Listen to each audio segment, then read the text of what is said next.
warahmatullahi wabarakatuh. Salam sehat, salam sejahtera, dan salam bahagia. Bahagia buat kita semua.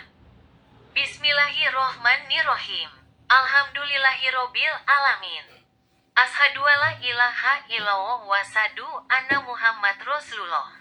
Allahumma sholli wa salim ala Sayyidina Muhammad wa ala ali Muhammad.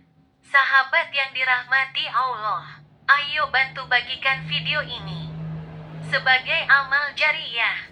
Barang siapa mengajak manusia kepada petunjuk, maka baginya pahala seperti pahala orang yang mengikutinya tanpa mengurangi pahala mereka sedikit pun.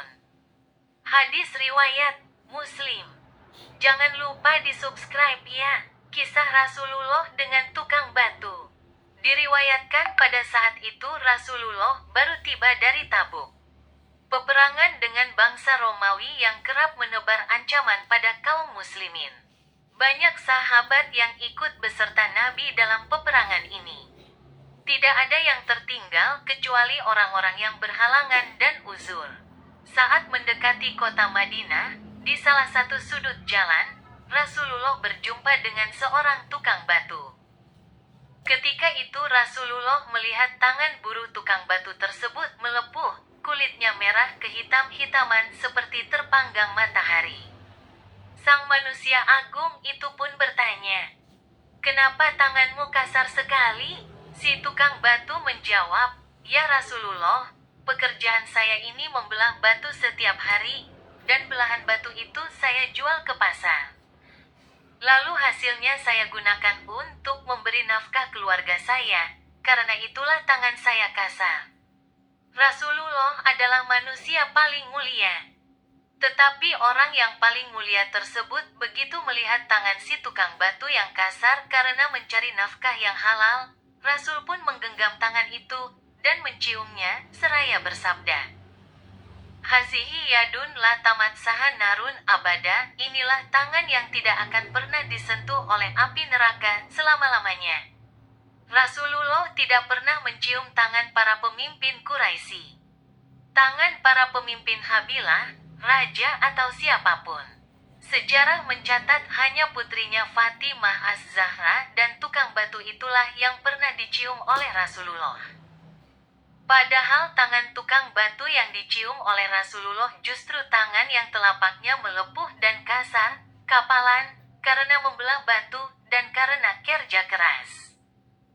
Suatu ketika seorang laki-laki melintas di hadapan Rasulullah. Orang itu dikenal sebagai pekerja yang giat dan tangkas. Para sahabat kemudian berkata, "Wahai Rasulullah, andai bekerja seperti dilakukan orang itu dapat digolongkan jihad di jalan Allah, fisabilillah, maka alangkah baiknya." Mendengar itu Rasul pun menjawab, "Kalau ia bekerja untuk menghidupi anak-anaknya yang masih kecil, maka itu fisabilillah. Kalau ia bekerja untuk menghidupi kedua orang tuanya yang sudah lanjut usia, maka itu fisabilillah. Kalau ia bekerja untuk kepentingan dirinya sendiri agar tidak meminta-minta, maka itu fisabilillah." Harita Tabrani, orang-orang yang pasif dan malas bekerja, sesungguhnya tidak menyadari bahwa mereka telah kehilangan sebagian dari harga dirinya, yang lebih jauh mengakibatkan kehidupannya menjadi mundur. Rasulullah amat prihatin terhadap para pemalas.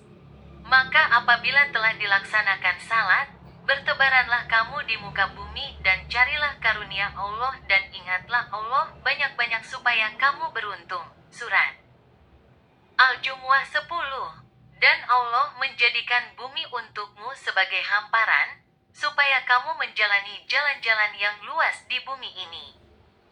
Surat Nuh 19-20. Siapa saja pada malam hari bersusah payah dalam mencari rejeki yang halal, malam itu ia diampuni. Hadis riwayat Ibnu Asakir dari Anas. Siapa saja pada sore hari bersusah payah dalam bekerja, maka sore itu ia diampuni. Hadis riwayat Tabrani dan Ibnu Abbas. Tidak ada yang lebih baik bagi seseorang yang makan sesuatu makanan, selain makanan dari hasil usahanya. Dan sesungguhnya Sesungguhnya Nabiullah Daud selalu makan dan hasil usahanya. Hadis riwayat Bukhari. Sesungguhnya di antara dosa-dosa itu, ada yang tidak dapat terhapus dengan puasa dan salat. Maka para sahabat pun bertanya, apakah yang dapat menghapusnya? Wahai Rasulullah, beliau menjawab, bersusah payah dalam mencari nafkah. Hadis riwayat Bukhari. Barang siapa yang bekerja keras mencari nafkah untuk keluarganya, maka sama dengan pejuang di jalan Allah Azza wa Jalla. Hadis riwayat Ahmad. Walahu a'lam bisawab. Ayo bantu bagikan video ini sebagai amal jariyah. Barang siapa mengajak manusia kepada petunjuk, maka baginya pahala seperti pahala orang yang mengikutinya tanpa mengurangi pahala mereka sedikit pun.